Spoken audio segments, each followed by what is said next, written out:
బాడీలో ఉన్న పెయిన్స్ తట్టుకోలేకపోతున్నాను. ముఖ్యంగా కీళ్ళ నొప్పులండి, కాళ్ళ నొప్పులు కూడా. సీజన్ మారింది కదా, విపరీతంగా ఉంటాయి. యూరిక్ యాసిడ్ ఎందుకు పెరుగుతుందో తెలుసు, ఎందుకు ఆ నొప్పులు వస్తాయో తెలుసు, గౌట్ అనే వ్యాధికి కూడా దారితీస్తుందని తెలుసు. కానీ తేలిగ్గా బాడీలోంచి బయటికి పంపేసుకోవాలి. వర్కౌట్ అయితే చేస్తున్నాను, కానీ ఏ ఫుడ్ అయితే వద్దన్నారో ఆ ఫుడ్ కూడా మానేశాను, కానీ అయినా కూడా ఇబ్బంది పడుతున్నాను అనుకునే వాళ్ళకి కొన్ని సూచనలు అయితే నేను ఎప్పటికప్పుడు చెప్తున్నాను.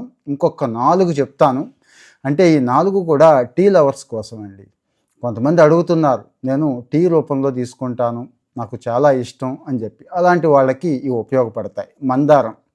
మందారం చక్కగా ఎండబెట్టి ఆరబెట్టేసిన తర్వాత 4 మందార పూలు వేసుకొని చక్కగా కప్పు టీ తీసుకొని కొద్దిగా తేనె కలుపుకున్నా కానీ అద్భుతంగా ఉంటుంది. యూరిక్ యాసిడ్ బయటికి వెళ్ళిపోతుందండి. అలాగే అల్లానికి కూడా అద్భుతమైన శక్తి ఉందండి మన యూరిక్ యాసిడ్ లెవెల్స్ బయటికి పంపేయడానికి. ఇక సెలరీ, డాండలైన్ అని చెప్పి ఇవి ప్రాచీన కాలం నుంచి వాడుతున్నవే. మీరు ఒక్కసారి అమెజాన్లో కొట్టండి, అక్కడ ఆర్డర్ ఇచ్చుకోవచ్చు. వాటితో కూడా టీ తీసుకొని చక్కగా గోరువెచ్చగా టీ తీసుకోవడం ద్వారా బాడీలో ఉన్న యూరిక్ యాసిడ్ లెవెల్స్ని బయటికి పంపేసి కాస్తో కోస్తో నొప్పుల నుంచి ఉపశమనం పొందొచ్చు అంటున్నారు. పొలోమని తాగొద్దు, ఇవి మాత్రమే తాగేసి ఉండిపోవద్దు. అప్పటికీ ఇబ్బంది ఉంటే డాక్టర్ గారిని నేరుగా కన్సల్ట్